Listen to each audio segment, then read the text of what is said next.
Attention students and staff, please remain inside your classrooms. We are initiating an internal lockdown.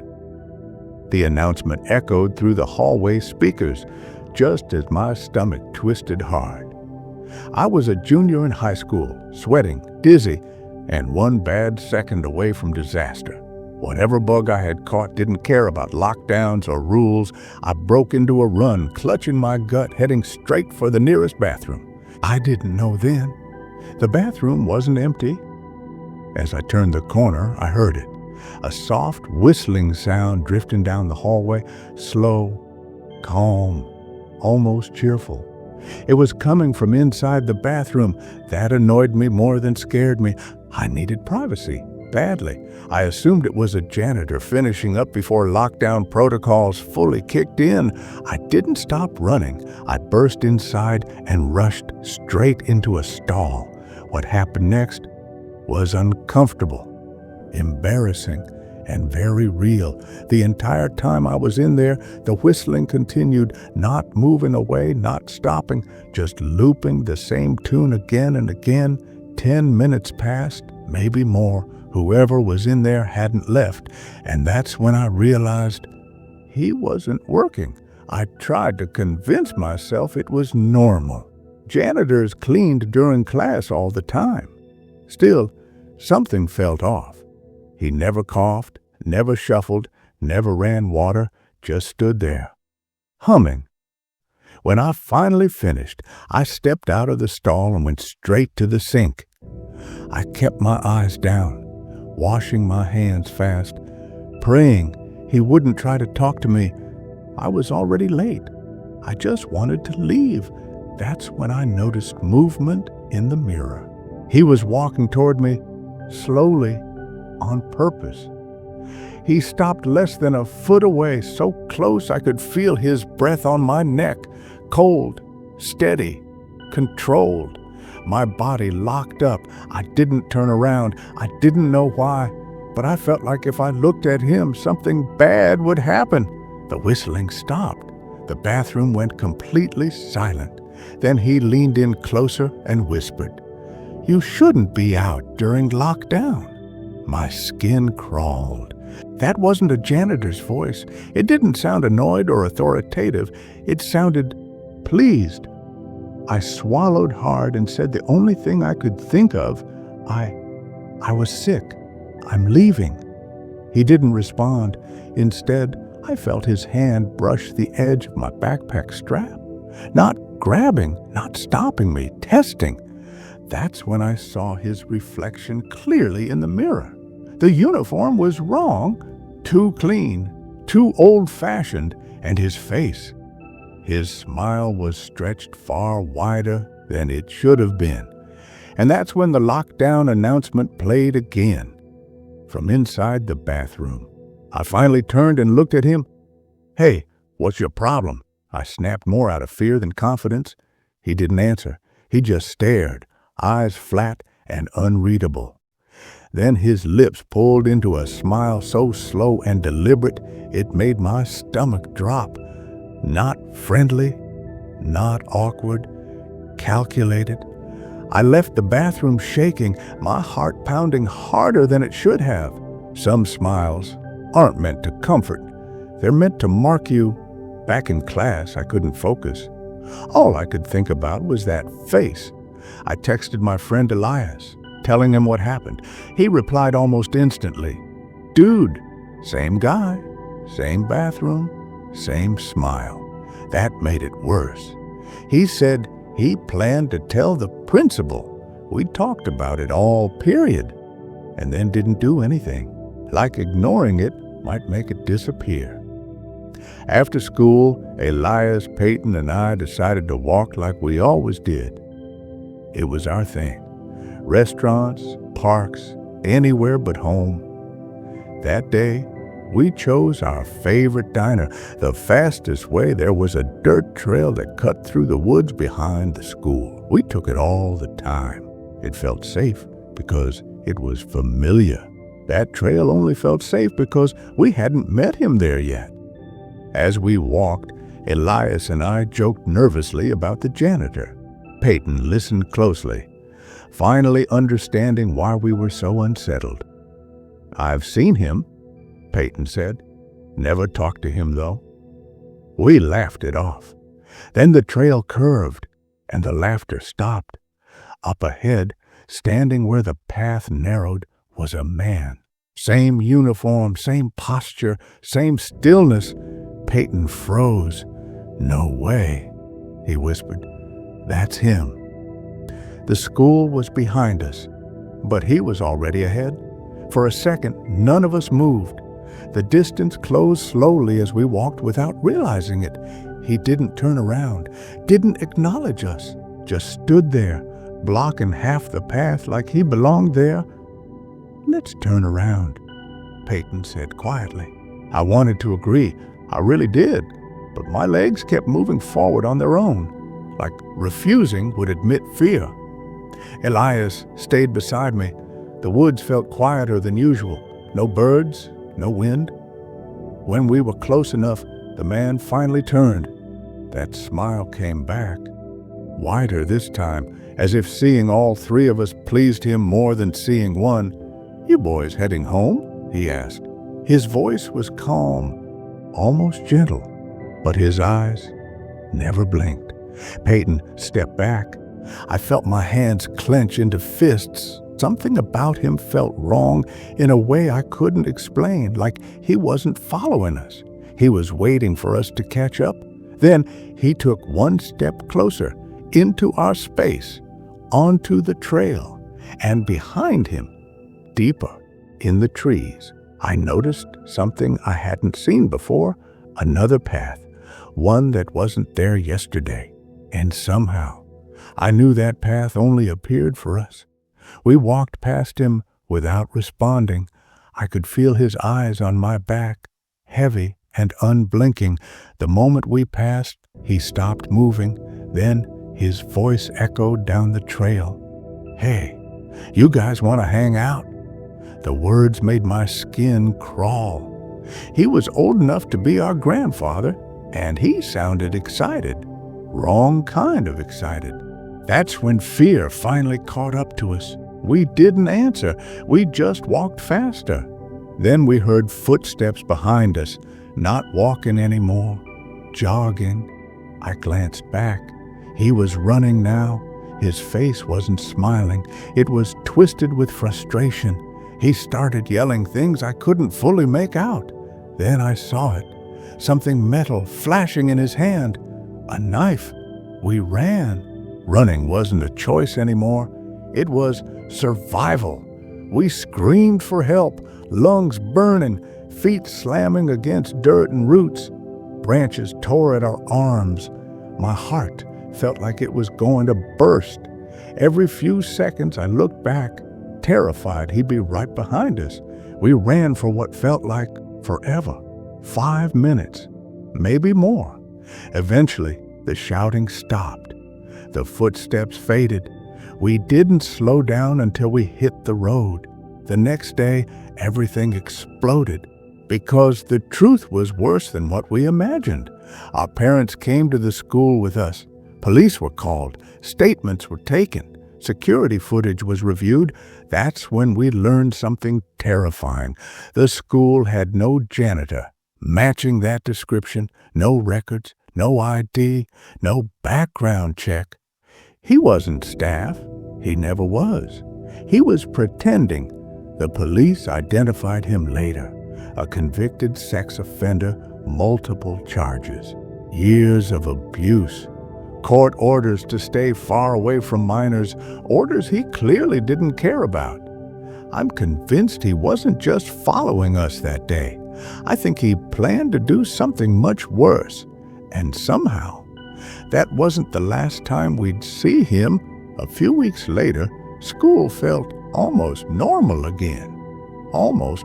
I was in 10th grade by then. Third period had just ended. Lunch started like always.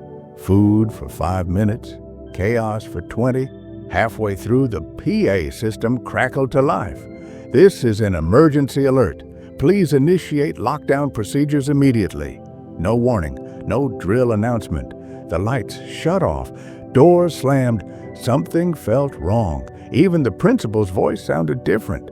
Tight, rushed, afraid. My friends laughed nervously, thinking it was a drill. I didn't laugh. That same cold feeling from the trail crept up my spine. Then we did something incredibly stupid. When the cafeteria emptied, we slipped through a side exit, up the stairs, into the main hallway. The school was dark, silent, too quiet. Our footsteps echoed louder than they should have. And that's when I heard it again, a familiar sound, soft whistling, coming from the bathroom at the end of the hall, the same tune I heard during the first lockdown. I don't know why I followed them. No reason, no logic. I just did. Maybe curiosity. Maybe that quiet pressure in my chest that always pushed me toward bad decisions. We wandered the dark hallways until we split up.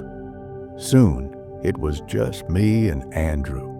The others vanished into stairwells and classrooms. The school felt wrong without power.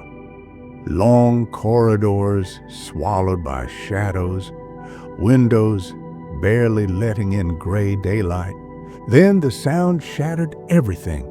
3 gunshots, one after another, loud, close, followed by screaming. Andrew grabbed my arm and we ran, not thinking, just moving. We burst out the main entrance into open air, lungs burning. For half a second, relief hit me. Then fear replaced it. We were standing right in front of the school, exposed. If teachers or police saw us, we'd be screwed. So we ran again. Round the building, across the soccer field, straight toward the woods. Running away felt safer than standing still. Sirens wailed in the distance. They were coming fast. My brain spiraled. What if they think it was us? What if we get arrested? What if we never get a chance to explain? We hid among the trees, trying to calm down. I kept replaying the shots in my head, the screams, the echo. Everything felt unreal. We didn't know then that no one was even looking for us. Not yet. The school didn't know we were missing, but our luck ran out. Police officers swept the area. Flashlights cut through the woods. We were found, detained, hands shaken, and then came the part that still doesn't sit right with me. The shooter was caught, a kid from another school, 1 year younger than me. No one was hurt. Thank God. He told police he came to kill a specific girl, but something stopped him. Something failed. That's when I noticed it. The resemblance, same height, same hair color, same haircut. Even our clothes were almost identical that day. Standing there, surrounded by police, I felt sick, like I had been standing in someone else's shadow, or maybe someone had been standing in mine. The officers cleared us quickly after hearing our story. They knew we weren't involved. Still, the feeling didn't leave. That was my last day of high school, senior year. The end, relief washed over me, followed by something heavier. I was leaving everything behind. Friends, familiar halls. Even the fear felt familiar now. Later that day, during 5th hour, I sat alone, angry, tired. Things at home were bad. My head was full. That's when the PA system crackled again. Not an announcement, not a drill, just static. And then soft whistling, the same tune coming from the hallway outside my classroom. 5th hour was biology. I didn't hate the subject, but I hated the teacher. Everyone did. He had a reputation for exploding over nothing, humiliating students, crossing lines no adult should ever cross. That day, I didn't have the energy to deal with him, so I made a decision I still regret. I skipped class. Skipping class felt harmless until the doors locked. I went to the library, slipped into the computer section, and kept my head down. No teachers, no students. That alone felt strange. but I ignored it. I pretended to work while killing time on my phone, waiting for 6th hour. Then the intercom crackled. Lockdown procedures are now in effect. My heart jumped, but only briefly. We had drills all the time. I stayed put until I heard screaming. Real screaming doesn't sound like drills. It came from down the hall, muffled, panicked, someone yelling words I couldn't make out. It went on longer than any drill ever had. My chest tightened. This wasn't practice. I slid off the chair and crawled under the computer desks. Not smart, not safe, just instinct. I stayed as still as I could, barely breathing, waiting for the PA to say it was over. It never did. 20 minutes passed, maybe more. I checked my phone. Messages flooded in. "Where are you? This is real. Someone's hurt." My stomach dropped. I told them I was safe, that I was hiding in the library. That's when it hit me. I was completely alone. Being alone during a lockdown is its own kind of horror. No footsteps, no voices, no adults, just silence, thick and heavy. I kept telling myself it would end any second, that police were already there, that I'd walk out and laugh about it later. Then the screaming started again, closer this time. Running footsteps followed, and then the library door opened. Someone had entered the one place I thought was safe. My pulse roared in my ears. I slowly lifted my head just enough to see beneath the desks. Shoes stepped onto the carpet. Heavy, deliberate. They stopped. The smell hit me next. Bleach, metal. Something rotten underneath. A shadow stretched across the floor. It didn't rush. It didn't search frantically. It just stood there, listening. Then I heard it. Soft whistling. The same tune. My blood went ice cold. The shoes turned slightly, angling toward the computer section, toward me. I pressed my face into the carpet, praying I was invisible, praying he'd leave. The whistling stopped, and a voice, low, calm, familiar, spoke into the silence. "I know you're in here." All I could see was a shadow, roughly my height. It shifted slowly between the shelves.